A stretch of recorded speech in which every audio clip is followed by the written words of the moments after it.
le péché est appétissant. Hein. Le péché, c'est vraiment succulent. Et il me poussait à aller visiter les marabouts. Les troubles mentaux ont commencé lorsque ce n'était pas seulement le marabout. Le marabout n'avait presque rien à faire, mais c'était par rapport à mes recherches. Je voulais en tout cas, parce que je suis un peu de nature aussi un peu curieux, j'aime savoir comment ça s'est.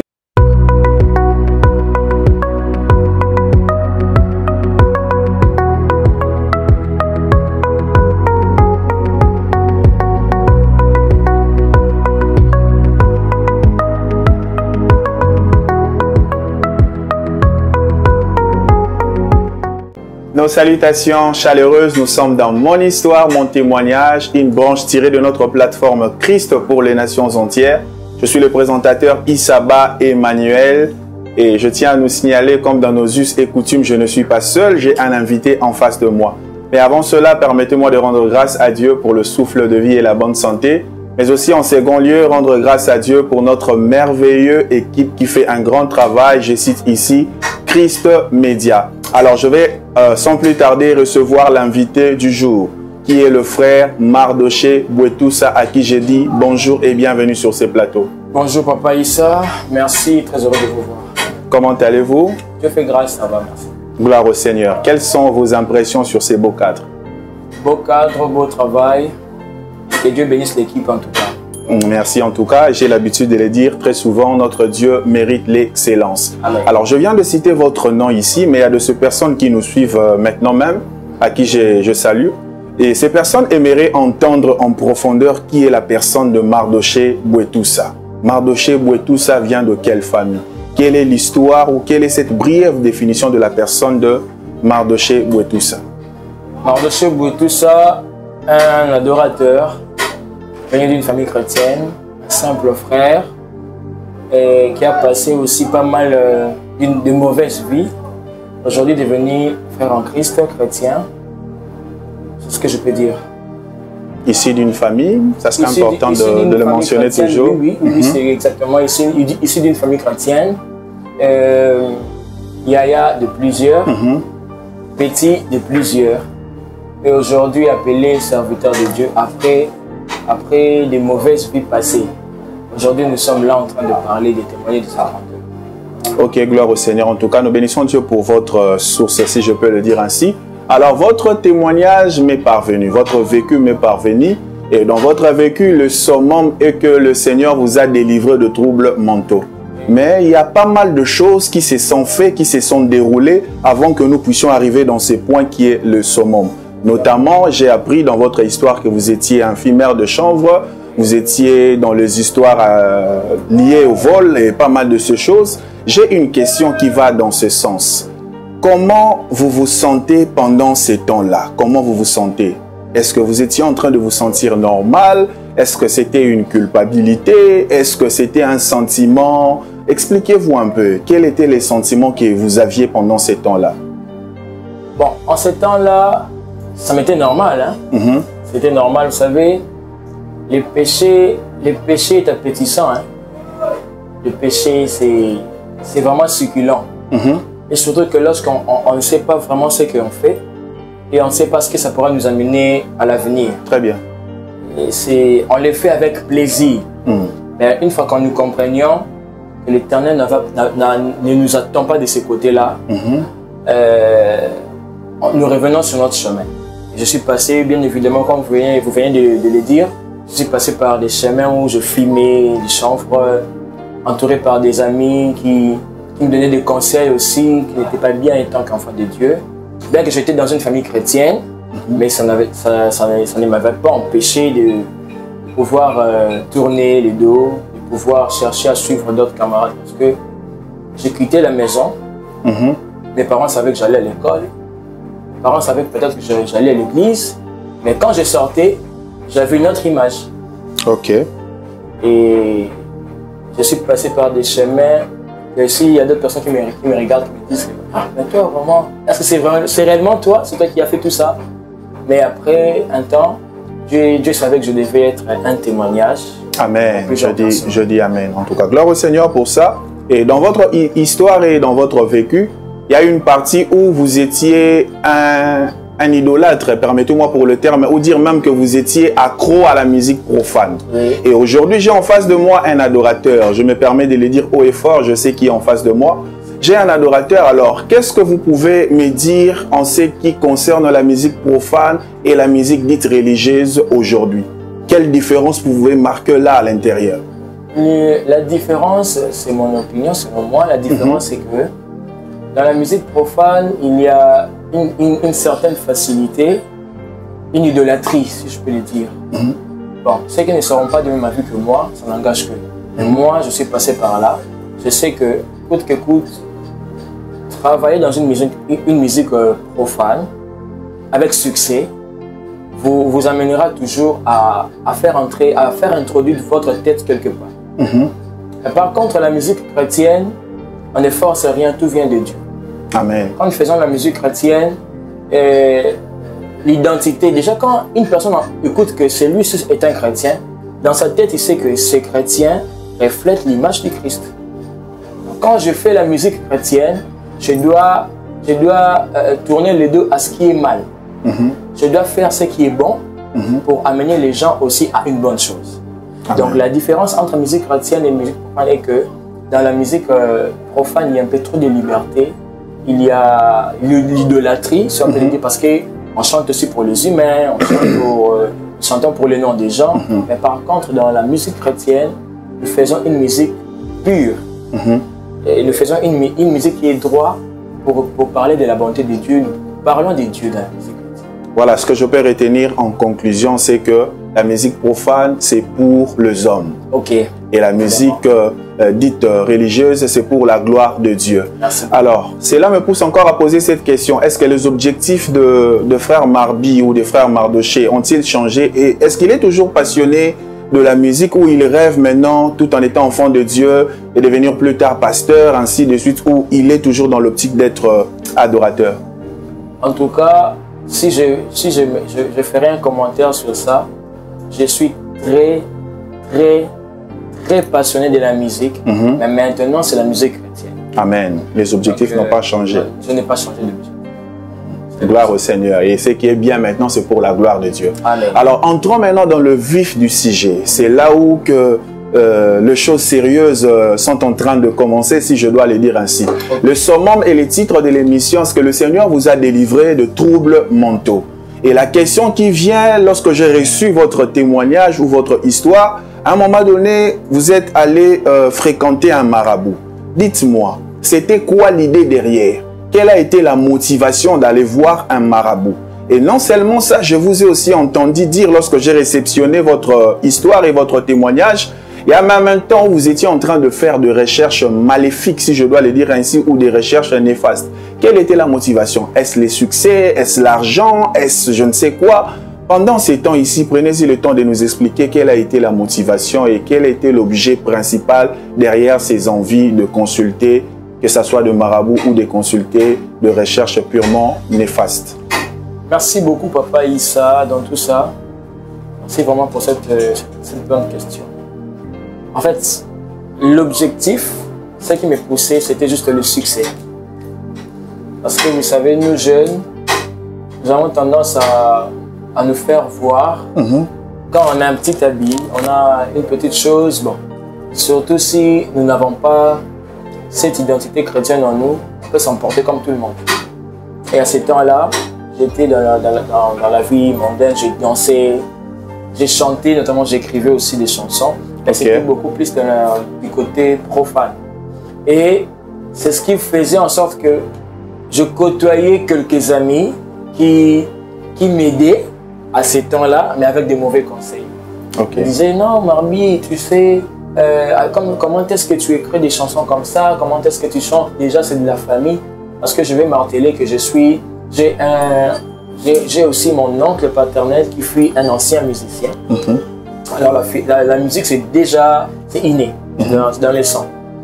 Et il me poussait à aller visiter les marabouts. Il y avait un marabout quelque part dans une commune de la place. On doit aller visiter. On doit aller lui voir. Vu que tu chantes déjà bien, tu écris bien tes chansons, il faudrait aussi faire des recherches. ça accumule, ça fait du bien. Et ça m'a poussé jusqu'à aller dans les nets, dans des places un peu que je savais, quelqu'un qui me dit, il y a telle personne, ah, il fait comment? Ok, je vais un peu essayer de pratiquer. Ah, le marabout, bon, tu sens que le marabout, tu entres, il ne te donne pas vraiment un accueil comme il faut. Tu fais toujours la tête dure. Donc, quelque part, Dieu, je savais déjà, ce n'était pas ma place, mais jeune que je suis toujours jeune. Cette vie-là que j'avais, j'étais inconscient, en tout cas, je ne savais pas que ce n'est pas ma place. Et c'est ce qui avait fait en sorte que les succès et la vaine gloire m'ont poussé à aller faire des recherches maléfiques, à aller introduire mon corps en entier dans une maison d'un marabout. C'est ce que je peux dire. Ok, je vous ai bien suivi en tout cas, mais qu'est-ce qui s'est passé exactement jusqu'à déclencher ces troubles mentaux? Qu'est-ce qui s'est passé? Est-ce avec le marabout ou est-ce avec vos propres recherches? Parce que ceux qui nous suivent présentement et ceux qui tomberont sur cette vidéo aimeraient peut-être savoir. Il y a certainement un enfant de Dieu qui est aussi peut-être dans le monde comme vous étiez autrefois, qui aimerait entendre ces paroles pour que sa vie puisse aussi changer. Et exactement, qu'est-ce qui a déclenché ces phénomènes bizarres? Et ça en est pris combien de temps exactement? Puisque quand vous parlez de troubles mentaux, plusieurs personnes aimeraient savoir exactement, est-ce que c'était vraiment de la folie? Folie, si vous pouvez nous les décrire comme ça s'est faisait pendant ces temps-là. Oui. En fait, les troubles mentaux ont commencé lorsque ce n'était pas seulement le marabout. Le marabout n'avait presque rien à faire. Mais c'était par rapport à mes recherches. Je voulais en tout cas, parce que je suis un peu de nature aussi un peu curieux, j'aime savoir comment ça s'est fait, pourquoi, comment après avoir fait cela, qu'est-ce qui va arriver. Et je me donnais à lire même certains livres. Bien que je ne lisais pas tout, mais je faisais un effort d'avoir des particularités. Je prenais des particularités, je faisais des recherches. Et d'ailleurs, j'enviais certains musiciens profanes. Quand je vois que, ah, lui, il a fait ça, il a eu du succès. Ah, comment est-ce qu'il a fait? Moi, si je dois aller chercher. Et ce qui était encore dur, je savais du moins que musicien tel a de la magie ou il fait du fétiche, mais j'allais chercher à faire comme lui. Et le fait que j'allais lire, j'allais faire des recherches sur Internet, je ne vais pas dire aux gens d'aller le faire parce que ça a des retombées en tout cas. Ça a vraiment des retombées. Et une fois, ça avait commencé comme une malaria. Ça a commencé comme la malaria. Même si aujourd'hui, mon père spirituel, qui est mon oncle aussi, même mon père l'écoutait, ils ont juste entendu des petites, des échos juste. Mais cette histoire, moi-même, je me suis dit qu'un jour, Dieu saura quand est-ce que ça va sortir. Et ça a commencé comme la malaria et je ne me sentais pas bien. Je voyais en tout cas des choses bizarres. Là, je ne savais pas encore que c'était par rapport à mes recherches. Et c'est ça que je faisais. C'est comme si la malaria, et je nous apprends que j'ai eu des troubles mentaux pendant 3 jours. Ok. J'ai fait 3 jours, je ne savais plus ce que je faisais. J'entendais des gens parfois crier. Je voyais, quand je vais me mirer, je sens que j'ai très mal aux yeux. Mais quand je vais me mirer, vous voyez que vos yeux là ont une autre couleur. Tu demandes à quelqu'un ou un frère, mes yeux là, ça a quelle couleur? Mais c'est normal. Mais moi-même devant le miroir, je vois que la couleur change. Quelque chose ne va pas. Je deviens un peu bizarre. Alors, c'est là que tout avait commencé. Aller à l'hôpital, on n'a rien vu. Je me souviens très bien comme si c'était hier. Je suis allé avec mon père à l'hôpital. On m'a prescrit des médicaments, on m'a examiné. Mais il n'y avait pas la maladie par rapport à ce que je sentais. Mon père a dit maintenant. C'était un fait spirituel. Un fait spirituel. Okay. Tu n'as rien alors. Quand je rentrais à la maison, le premier jour, je commençais à avoir très mal à la tête. Vu que à ces temps-là, j'avais commencé la vie dans la chorale. Ok. Mais vous étiez déjà dans une église? Déjà dans une église, oui. Parce que c'est là où j'ai commencé mon écoding. C'est toujours là que j'ai évolué. Tout. Mais maintenant, j'ai commencé à... Vu qu'il y avait déjà des grands, il y avait... Nous, on était juste au grand cœur. Mais parfois, ça arrivait que tu vas à l'église, tu fouilles. Parfois, tu vas à la chorale, tu fouilles. Alors, ces moments-là faisaient en sorte que je puisse passer certains moments à la maison. Et ça faisait aussi que je puisse passer certains moments à l'école, avec des amis, tout et tout. Ok, j'aimerais sortir une sous-question par rapport à ce que vous venez de dire, homme de Dieu, Mardochée-Boué, tout ça. Vous avez parlé de recherche. Il faudrait savoir que nous avons des personnes qui suivent ce que nous faisons et il ne faudrait pas que ces personnes soient bornées que l'idée de faire de recherche est purement satanique ou néfaste. Il faudrait clarifier les choses. Et qu'est-ce que vous pouvez dire? Parce qu'il y a toujours le bien et le mal. Nous sommes dans un monde bipolaire, si je peux le dire ainsi, un monde où tout va soit à gauche, soit à droite. Et vous, comme vous étiez plus penché de l'autre côté, qu'est-ce que vous serez en train de donner comme conseil à ceux-là qui nous suivent présentement? Parce qu'il y a de ces questions que j'aimerais vraiment que vous puissiez parler aux enfants de Dieu, que vous puissiez vraiment bien expliquer aux enfants de Dieu. On a vite compris que vous avez passé 3 jours de troubles mentaux et c'était un temps très pertinent où charnellement on n'a pas détecté la maladie, mais spirituellement c'était un phénomène que seul tu comprenais qu'est-ce qui s'est passé. Mais avant d'arriver dans une question que je prépare pour vous, cette sous-question-là, qu'est-ce que vous pouvez dire à ces chrétiens qui aspirent ou qui aiment lire, qui aiment faire de recherche? Qu'est-ce que vous pouvez donner comme conseil par rapport à votre vécu? Merci beaucoup pour la question. Excusez. J'aimerais dire à mes frères et sœurs qui nous suivent en ce moment que lire n'est pas mal. Lire, en tout cas, c'est une bonne chose. Mais il faut savoir quoi lire et quoi ne pas lire. Très bien. Parce que moi, après tout ce que j'ai passé, je vais juste ouvrir une parenthèse. Il y a d'autres personnes, quand elles sont liées à un esprit supérieur, à un esprit, si je peux dire, à un esprit que Dieu veut dans la personne. Quand vous commencez à lire des choses qui n'est pas dignes à votre pensée, à votre cerveau, tout commence par faire mal à la tête. Donc, tout n'est pas... Lire, c'est bien, je le répète, mais tout n'est pas bon à lire. Parce que vous pouvez commencer à lire, vous sentez que vous lisez quelque chose, ça paraît contraire à ce que vous voulez, mais vous avez mal à la tête, là, il faut le laisser. Parce qu'il y a plusieurs livres qui sont comme ça.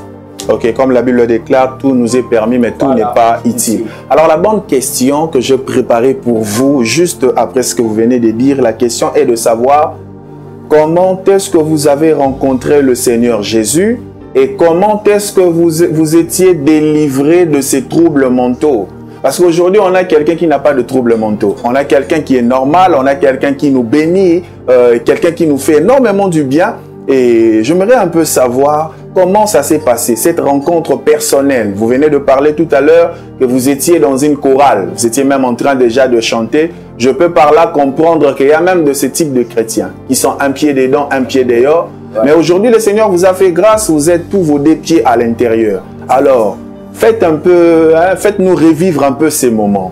Faites-nous revivre un peu ces moments. Comment s'est passée votre rencontre avec le Seigneur Jésus et comment est-ce que Dieu vous a délivré de ces troubles mentaux? En tout cas, ma délivrance, bon, si je peux un tout petit peu revenir en arrière, je peux dire qu'à l'âge de 13 ans, j'ai fait un rêve que j'étais suivi par plusieurs lions. Les lions me suivaient. Je viendrai par ma question. Plusieurs lions, ils étaient plus de, en tout cas une légion, si je peux dire. Ils me suivaient et j'étais en train de courir. Quand je courais, j'ai trouvé qu'il y avait une montagne qui n'avait plus de chemin, qui avait de fin. Et quelqu'un qui me dit, tu vois ces lions qui viennent derrière toi, ils ont besoin de ta peau, ils veulent t'avoir. Mais ici, tu n'as qu'une seule chose à faire, c'est de sauter. Comment je vais sauter? La personne me dit, saute. Et quand j'ai sauté, j'ai commencé à tourner. Ces lions me disaient que tu as de la chance. Va très bien manger, te rassasier, dormir, parce que c'est ton temps. Quand je suis tombé, je vois une soeur qui vient à l'âge de 13 ans, qui me donne la Bible. Cette soeur me dit, prends ce livre de la loi. Que ces livres ne s'éloignent point de ta bouche. Médite le jour et nuit. Alors, je reviendrai par votre question. C'était encore la question, c'était encore quoi?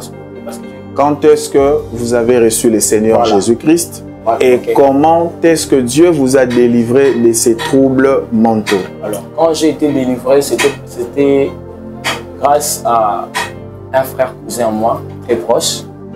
Je ne sais pas si je peux citer le nom en tout cas. Sentez-vous à l'aise en tout cas. Osni Doubou. Je sais que là, lui il va peut-être me suivre. C'est grâce à lui que j'ai vraiment réussi. Seigneur Jésus-Christ comme Seigneur et mon Sauveur. J'allais à l'église, parfois je fouillais, j'étais un pied dedans, un pied dehors. C'est grâce à lui que j'ai compris que je devais vraiment, réellement prier et mettre en valeur ce que l'Éternel avait mis en moi.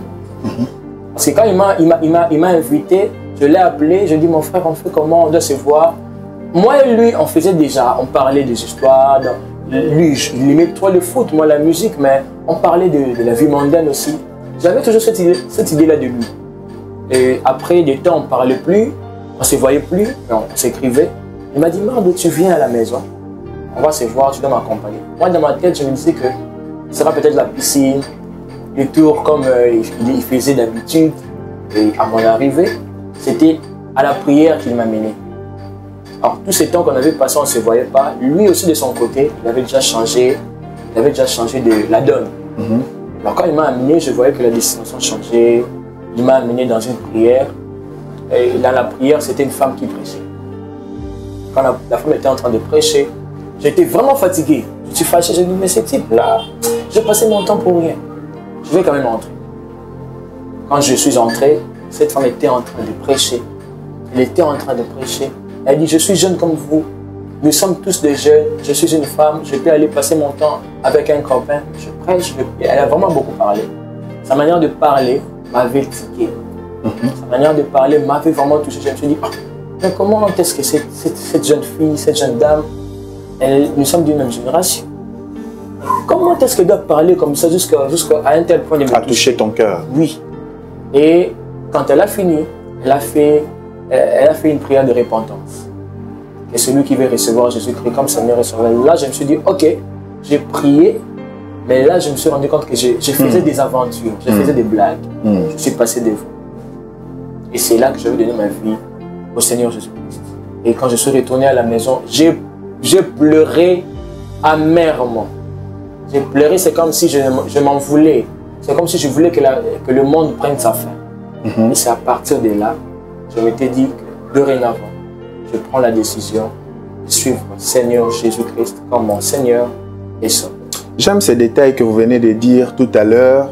Vous étiez en train de prier, mais lorsque vous êtes tombé sur une voix, sur un message, vous vous êtes rendu compte que ça valait la peine de tout recommencer. Oui. Il y a peut-être ceux-là qui nous suivent, qui pensent qu'ils prient, qui pensent qu'ils sont déjà dans les choses de Dieu, mais ça en vaut la peine quand même d'avoir comme signature le salut. Ça, c'est très important. Mais il y a cette partie B de ma question. Il y a de ces gens qui nous suivent en tout cas. Oui. Votre vécu et votre histoire, je tiens à signaler qu'elle est vraiment pertinente et j'aimerais vraiment que les gens ressortent avec des envies de chercher Dieu, de glorifier Dieu, de raffermir à nouveau leur foi dans les choses de Dieu. Comment s'est passée la délivrance de ces troubles mentaux, de cette période-là? Comment ça s'est passé? Ne me dites pas quand même que ça a quand même pris fin de soi-même comme ça, puisque c'était un fait spirituel. Qu'est-ce qui s'est passé? Il y a eu un temps de prière, il y a eu un temps d'imposition de main, il y a eu une rencontre personnelle avec Dieu, il y a eu beaucoup... J'aimerais vraiment un peu que vous soyez explicite. Parlez-nous de comment s'est passée la délivrance de ces troubles mentaux. Okay. Quand j'ai reçu le Seigneur Jésus-Christ comme Seigneur et Sauveur, en tout cas, je ne sais pas comment je peux l'expliquer. C'était un peu bizarre. C'était un peu bizarre. Mais il y a eu... J'avais parlé à mon père. Je lui ai dit que ce que je suis en train de vivre, ce n'est pas vraiment digne de moi. Pas vraiment digne de moi. Et je lui avais dit que j'ai besoin d'une prière. Je lui avais vraiment dit que j'ai besoin d'une prière. Bien que, vous voyez, quand vous recevez le Seigneur Jésus-Christ comme votre Seigneur et votre Sauveur, il y a maintenant là que le combat commence. C'est là que le combat a commencé. Parfois, je ne savais plus quoi dire aux gens. Parfois, je ne savais plus quoi dire aux gens parce que c'était un moment un peu très sombre. Très sombre en tout cas. Et j'étais obligé de pouvoir dire pouvoir parler une petite partie à mon père, le pasteur. Et la délivrance est venue quand on a prié pour moi. Ok. Lorsqu'on priait pour moi, ils se sont mis à prier. Il y avait trois serviteurs de Dieu qui sont venus prier pour moi. Et puis, j'ai compris que j'ai été délivré. Parce que lorsqu'ils priaient pour moi, j'avais vu un ange vraiment élancé qui avait touché une épée avec sa cuirasse. Et quand on priait pour moi, je voyais, c'est comme s'il venait se mettre tout près de moi.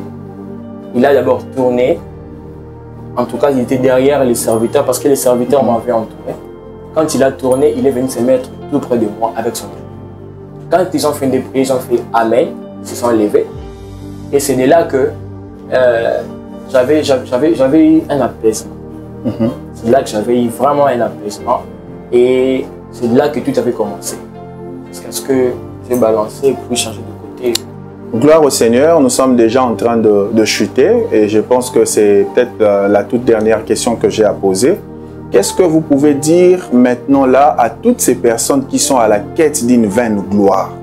Et aussi, qu'est-ce que vous serez en train de dire à ceux-là qui servent Dieu mais qui sont à la quête du succès, qui se disent que, comme disent les Kinois, Yanzambe ou Melaka, ils veulent précipiter les choses. Vous avez un vécu où on sent vraiment que vous étiez à la quête du succès et ça a mal tourné. Il y a ceux-là qui prient, il y a ceux-là qui servent Dieu, mais qui ont tendance à croire que c'est de Dieu, ça prend du temps. Qu'est-ce que vous serez en train de dire à toutes ces personnes-là, ceux qui sont à deux doigts d'associer Dieu avec un fait étranger et ceux-là qui sont à la quête d'une vaine gloire, étant un ressortissant d'une vie qui ne plaisait pas du tout à Dieu? Ok. J'aimerais dire à mes frères et sœurs qui pensent que ce que Dieu a mis en eux ne suffisent pas. Ils se trompent. Ils se trompent en tout cas. D'abord, Dieu n'aime pas être mélangé. Dieu n'aime pas. Dieu est la lumière. Comment est-ce que tu as la lumière en toi, tu veux encore ajouter les ténèbres? Non. Je vais dire à un frère et une sœur que le succès mondain s'arrêtera toujours dans ces mondes. La gloire, cette vaine gloire d'attirer les femmes, d'attirer la visibilité de tous, ne s'arrêtera que sur cette terre. Il y a un seul et vrai chemin, c'est le chemin du Christ. C'est comme ça qu'il dit dans Apocalypse qu'il frappe. Apocalypse 3:20, il dit « Me voici, je me tiens à ta porte, je frappe. » Si seulement tu essaies de comprendre que Jésus, je vais t'ouvrir mon cœur, je veux que tu puisses marcher avec moi. C'est comme ça que tout ira loin et tout se fera avec un bon moment.